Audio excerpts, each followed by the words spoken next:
Voilà Niakhar, mon beau village. Niakhar, le village de Dalmaït et de Ngortival. Niakhar, Niakhar, notre fierté.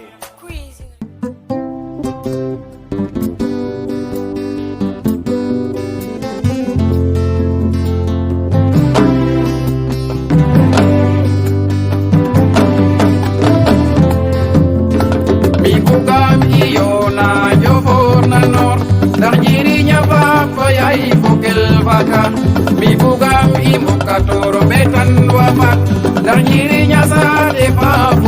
ajurka me jegero ma to jegero nyaji fa jegede tanam ya mi bugam iona dar nyirinya ya fa me bugam imukatoro betan wamak dar nyirinya sa de fa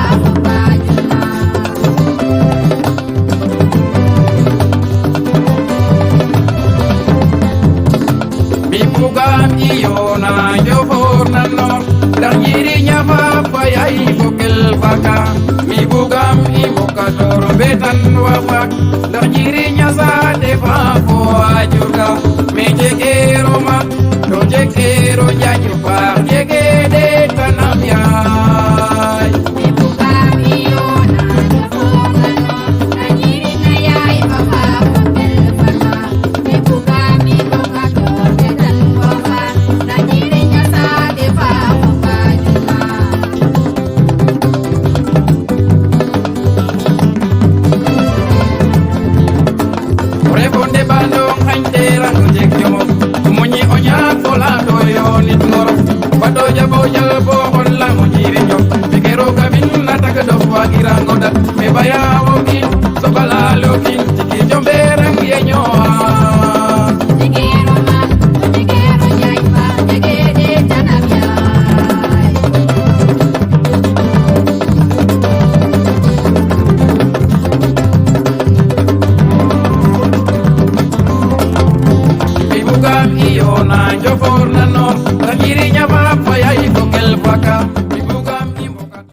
Ok, assalamu alaikum. Njok ya nyongoyom afog Niakhar. May ziaré anun ziaré a donc wa Diamanione TV. No juste initiative ne dangot na ngara etit hay iskan no entraînement ke den. Donc simna internet ke fop defna no jamono na suivra donc la chaîne YouTube Diamanione TV. Donc simna den guidma den a paax et puis remercier den aussi no déplacement fait quoi. D'accord, merci. Afiangan, juste un appel rek, donc à l'endroit de la population de Niakhar. Et les ADN aussi, qui est annoncé téléphone Diamanione TV, annoncé danaka imbagale partenaire Iskano. Donc Ren, très honnêtement aussi, winwe kanga e quand même, qui est annoncé téléphone Iskan, aref club na annoncé qui a évolué à un championnat régional, aref ten danaka depuis plus de presque 30 ans. Ren dangaroyo. Donc, une population fait fop aussi. Donc, à l'unanimité, club. Tout le monde doit se mettre derrière le club. D'ailleurs, on a des temps de présence in mena, avoir la même présence, peut-être n'engara tout le temps entraînement. C'est-à-dire depuis toutes ces années-là, quasiment on a le même résultat. Donc, de ce fait, on a jugé quand même nécessaire, une fois, vraiment. Njemongenu kolom ne neta waritna okino kin en ce qui le concerne o djemo damten atit khalatof atit doleof atit énergie of pour que véritablement ken ne trefu iskan khaye awa goref miroir khaye no ka hotna no football surtout mene kam arrondissement fe Niakhar. Je crois que c'est le moment aussi de remercier maître Bassirou Ngom fe anone il a eu l'aimabilité aussi faut yegole vraiment a djabo présider ken club ne aussi a damte dina yona den pour que véritablement ren au moins imbago ngerempe parce que fagun fak il a la côté classement quand même avec toutes les difficultés iskanarta ba quand même à jang 3e là c'était pas quand même suffisant ren koy on s'est fixé comme objectif avec ndamit no tout vraiment au moins indatoy bomba gomba no tournoi de montée donc objectif ren il yegna no fog ñaar fopé xan indet beau tournoi de montée ce qui veut dire que na xaye donc il faut y jouer match de poule xaye jouer phase éliminatoire ke mbi éventuellement mbi de sorte que aussi indet premier de la poule ndax imbago participer no tournoi montée fait il fait in koy woy njalaten wino fop woy njalaten xaye peut-être lima nga xam djum da jega ane wagi mo ñako lima den parce que on a Cheikh Day on a grand Ousseynou Sène on a Djibi Seck wen ane danaka den je peux dire initiateur ke iskan den fop way meno yo les Abou Faye anda Souley Ngomi Magay Saline je peux dire xaye donc Niakhar xaye quasiment wino way ngestu way tu nda bondik on lance un appel à toutes les forces vives vraiment de l'arrondissement. Il est à donner club ino Massamba Djegiran Mademba Djegiran faut pas ngar véritablement angarandam ten comme ça afiyangan objectif que imbago atteindre ku njeg katen xaye aussi tawago def ndam Niakhar fop voilà donc vraiment aussi c'est le moment il remercie ha kosaxe parce que aussi den ils sont conscients que ne xaye Iskan refet tig Madou Ndiaye refet tig Massamba refet tig Mademba c'est-à-dire c'est un bien commun fa andona ye xaye den in fop njeguno yo tout un chacun parmi nous a des devoirs vraiment à garadamten. Donc ça les gosses ils l'ont compris. Pratiquement on a presque chaque entraînement à partir de 16h30 17h quand il y a un groupe de 30 personnes. Les plus jeunes qui ont accédé à l'âge compétitif ont intégré un groupe. Quand même une initiative parce que quand l'alta a causé un vraiment pour que véritablement den aussi nos côtés les dambag nandamito c'est-à-dire pour la plupart à jouer rendez-vous dangarandamteno donc ils viennent s'entraîner tout le temps voilà angarandamateno et voilà donc andame imbagay ñako terminer aussi pour rappeler une chose ndet la xabayo fog Niakhar leya dene xaye i way lancer un appel aussi letna obay mu obi Niakhar wag na ref parce que xaye je crois que kene le directoire du club à comprendre mais aussi président à comprendre fait annoncer ten quand même vraiment à comprendre à Fada peut-être Niakhar à l'instar d'autres communes d'autres régions peut-être d'autres localités du Sénégal ne dambi ina yo parce que bo detu won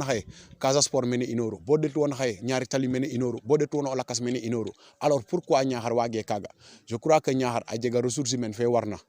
pour que véritablement il faut imbago ndialo pour que club ne a émergé c'est-à-dire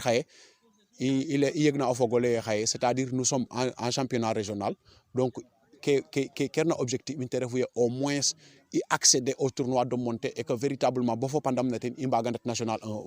mban afelanga rog quoi donc il a vraiment lancé un fop appel letna wina bay yakara den le adene aussi club ne seul l'union fera la force wina fop ngarandam ten mu bi Niakhar wagna ref fo mu wagona go ref je crois donc injega ten à page Facebook la anne o xoyno fi no kenele aussi vraiment wo aussi o damaten juste ko aussi pour que imojo mbago njek canal na i véhicule donc information in la fok Niakhar aussi vous aurez des informations en temps réel tout au long de la saison donc véritablement la donné ce 26 là ten championnat neweta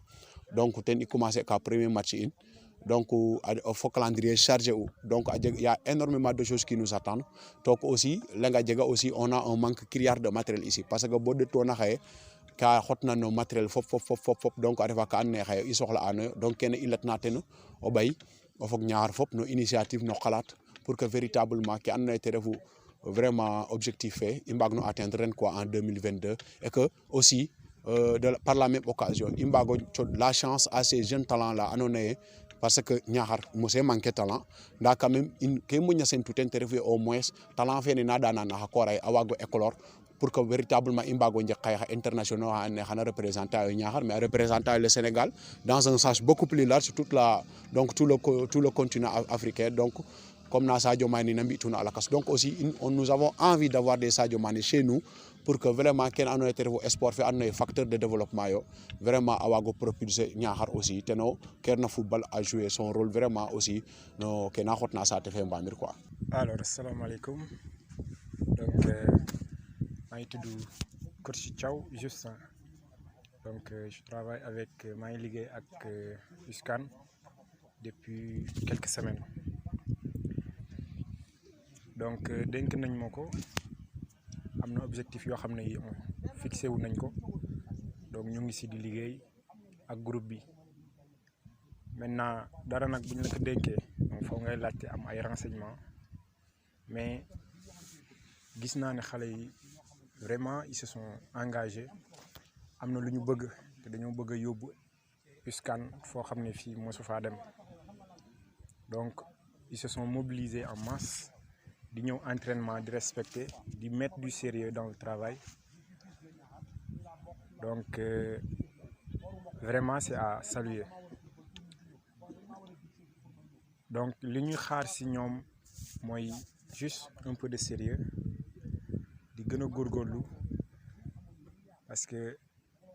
suñu préparation bi c'est en fonction du temps laps de temps bi ñuy xaar muy d'ici le 26.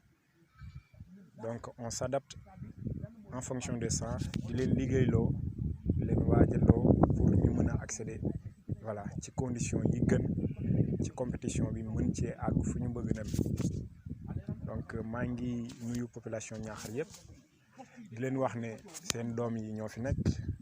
di leen wax ne dafa am lu Niakhar bëgg am nu mu bëgg a taxawoo ci wàllum sport bi donc yéen a si mën a jàpp ngeen génn jàppale xale yi parce que boo leen jàppalee njëriñ lay doon ci dëkk bi yëpp suba. Voilà donc kenn bu ci génnoon ni doon benn pro donc ça serait une fierté pour Niakhar. Donc on ne sait jamais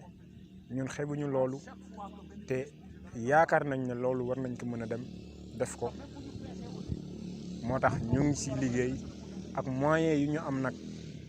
bëriwul nag mais ñu ngi ci liggéey ak li ñu am maintenant